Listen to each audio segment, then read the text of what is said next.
একটা বিষয়ে দুইটা কথা বলতে চাই, যদি একটু সময় হয় অবশ্যই শুনবেন।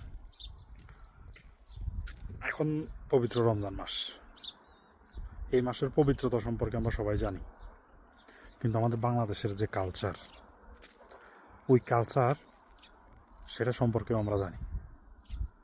এই মাসটাতে এমন অনেক কন্যা দায়গ্রস্ত পিতা আছে যারা মেয়ে বিয়ে দেওয়ার পরেও সেই দায়ভার থেকে মুক্তি হতে পারে না। এই রমজান মাসে এমন অনেক পিতা আছে যাদের মেয়েদের উপর এই রমজানের ইফতারি দেওয়া নিয়ে অত্যাচার করা হয়।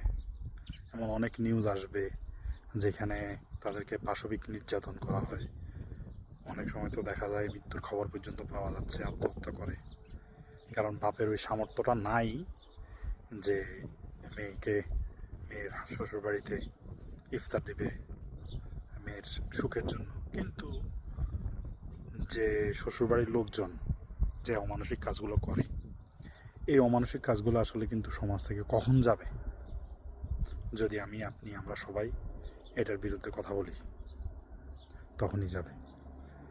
আজকে আপনি আপনার ছেলেকে বিয়ে করিয়ে একটা মেয়েকে এনে সেই মেয়ের বাপের বাড়ি থেকে নানান বিষয়ে নানান জিনিসপত্র চাচ্ছেন। কালকে হয়তো আপনার মেয়েটাকে নিয়েও তো আপনি এই সমস্যায় পড়তে পারেন। এখন আমাদের সমাজের অনেক মানুষ আছে, তারা বলে হ্যাঁ ছেলের সময় নিব, মেয়ের সময় দিব, এটাই তো নিয়ম। আপনি ছেলের সময় নিবেন কেন? মেয়ের সময় দিবেন কেন? কেন দিবেন? এটা নিয়ম, মানে এটা কোনো হাদিস না তো, এটা কোনো ধর্মের কোনো লিখিত বাণী না তো, যেটা আপনাকে মানতেই হবে। আর এটা তো এমন কোনো ভালো জিনিস না যেটা আমরা করতেই হবে, না করলে আমাদের গুনাহ হবে, এরকম কোনো কিছু তো না। বরং সেই কাজটা করলেই গুনাহ। অথচ আমরা এই রমজান মাস, যে সংযম সিয়ামের মাস, এই মাসে আমরা এত বড় একটা গুনাহ করি। হ্যাঁ, আমরা এক ফোঁটা পানি খাই না রোজা ভেঙে যাবে বলে, কিন্তু আমরা আরেকজনের হক খাচ্ছি, আরেকজনের কি বলে যে সম্পদ খাচ্ছি। এগুলো কি? আমি সারাদিন উপোস থেকে কি লাভ? আপনি সারাদিন উপোস থেকে কি লাভ যদি আপনি এগুলো করেন? আপনার এই উপোস থাকাতে আল্লাহর কিচ্ছু যায় আসবে না। আমার কাছে মনে হয় আমরা ছোট বড় যে যেখানে আছি, যে পর্যায়ে আছি, যে স্থানে আছি, আমাদের সকলের উচিত এই বিষয়গুলো নিয়ে কথা বলা।